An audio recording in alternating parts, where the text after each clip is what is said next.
خدا اور محبت جیو ٹی وی پر ریلیز ہونے والا پاکستان کا مشہور ترین ڈرامہ ہے۔ اس کی مقبولیت کا اندازہ اس بات سے لگا لیں کہ یوٹیوب پر اس کا ہر نیا ایپیسوڈ ٹاپ ٹرینڈنگ پر ہوتا ہے، جسے لگ بھگ 20 سے 25 ملین لوگ دیکھتے ہیں۔ اس کا مطلب کہ لوگ نہ صرف اسے پسند کر رہے ہیں بلکہ اس کی کہانی سے بھی متاثر ہیں۔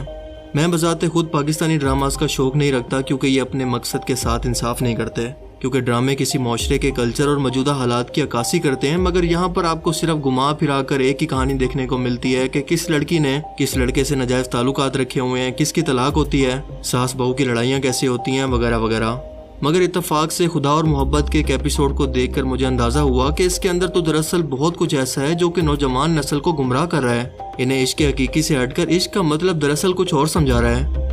تصور کریں کہ کس معاشرے کے اندر ایسا ہوتا ہے کہ ایک لڑکا جس کو اس کے ماں باپ نے پال پوس کر تنگ حالات کے اندر جوان کیا ہو، اور وہ ایک لڑکی کی محبت کے اندر اپنے ماں باپ، بہن بھائی، سبھی رشتوں کو چھوڑ دے، ان کا احترام کرنا تو دور کی بات، ان کی خبر تک نہ لے، اپنی ذمہ داریوں سے دور بھاگے۔ ہم نے تو پوری زندگی کے اندر آج تک کسی سوسائٹی کے اندر نہ ایسا دیکھا نہ سنا، پھر یہ کس معاشرے کی کہانی ہے؟ پاکستان میں تو ایسا نہیں ہوتا۔ اس کے علاوہ یہاں پر مزاروں اور خود ساختہ اولیاء کے بزنس کو بھی بڑھاوا دیا گیا ہے اور علم غیب کا غلط مطلب پیش کیا گیا ہے، اور کس طرح بچے، بوڑھوں اور خصوصاً نوجوان نسل کے لڑکے لڑکیوں کا برین واش عشق کے نام محرم کی محبت کے نام پر کیا جا رہا ہے اس معاشرے کے اندر، جہاں پر ٹین ایجر لڑکے لڑکیاں محبت میں ناکامی پر اپنی نسیں کاٹ لیتے ہیں، خودکشیاں کر لیتے ہیں۔ اس ڈرامے کے اندر اسلام کے نام کا کس قدر غلط استعمال کیا جا رہا ہے کہ کیا دنیا کے اندر کسی عشق و محبت کے دھوکے کے بعد دوسرے نمبر پر خدا کی باری آتی ہے؟ اور خدا صرف کیا مزاروں کے اندر ملتا ہے؟ کیا ہم اسے مسجد، نماز اور دعاؤں کو چھوڑ کر مزاروں یا تعویذوں کے اندر ڈھونڈیں؟ اس ڈرامے کے اندر کیا گڑبڑ ہے یہ تو ہم ڈیٹیل سے جانیں گے، لیکن اس کا مین تھیم یا اصل کہانی دراصل ہے کیا، پہلے اس کو سمجھ لیں تاکہ آپ کو تمام حقائق سمجھنے میں آسانی ہو۔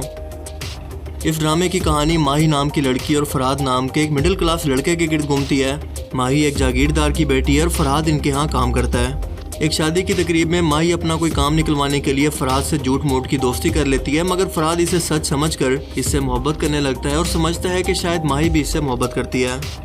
شادی ختم ہونے کے بعد ماہی اپنے گھر بنا فرحاد کو کچھ بتائے جب چلی جاتی ہے تو وہ اس کے پیچھے اس کے گھر تک چلا جاتا ہے۔ یہاں پر ان کی کئی ملاقاتیں دیکھنے کو ملتی ہیں جہاں پر ماہی اسے کہتی ہے کہ میں تم سے پیار نہیں کرتی اور نہ ہی ہم دونوں کی سٹیٹس میں کوئی برابری ہے، اور یہ بھی کہ میری شادی میرے سٹیٹس کے مطابق کچھ دن کے بعد ایک لڑکے سے ہونے والی ہے اور کچھ ہی دن میں میری رخصتی بھی ہے۔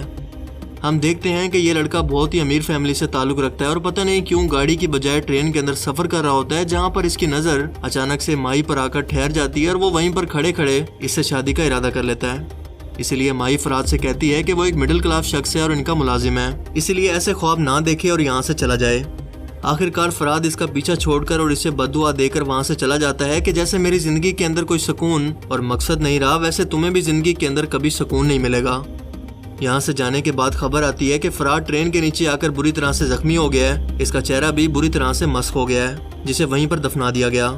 یہ خبر اس کے گھر والوں پر بجلی بن کر گرتی ہے اور وہ سب کے سب خاص طور پر ماں باپ ڈپریشن میں چلے جاتے ہیں، جبکہ دوسری طرف ماہی کی شادی میں فائرنگ سے اس کا شوہر مر جاتا ہے، جس کے بعد ماہی کی ساس اسے نفرت کرنے لگتی ہے کیونکہ اسے ایسا لگتا ہے کہ یہ منحوس ہے جس کی وجہ سے یہ سب ہوا ہے اور اس کے خاندان کے لوگوں نے اس کے بیٹے کو قتل کیا ہے۔ اس سے دونوں خاندانوں کے تعلقات بھی خراب ہو جاتے ہیں اور ماہی کی ساس اس کو عدت گھر پر ہی گزارنے پر زور دیتی ہے، جبکہ اس کے گھر والے اس کو اپنے ساتھ لے جانا چاہتے ہیں۔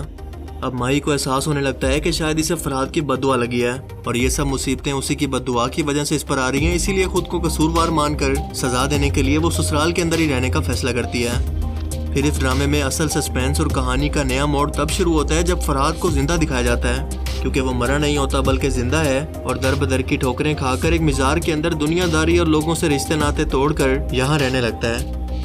پہلی بات تو یہ ہے کہ اگر کوئی شخص کسی کو پسند نہیں کرتا تو اسلام بھی یہی کہتا ہے کہ زبردستی ان کا نکاح جائز ہی نہیں ہوتا، تو اس ناپسند کے اظہار پر بنا کسی محرم رشتے کے بددعا کیسے دی جا سکتی ہے؟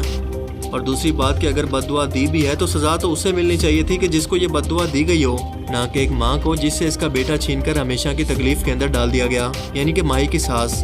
ماہی کے ماں باپ بھی بیٹی کی فکر کے اندر دن رات پریشان رہتے ہیں، اور فرحاد کے ماں باپ کو بھی بنا کسی گناہ کے یہ سزا کیوں ملتی ہے، جبکہ ماہی تو اپنی زندگی میں خوش تھی۔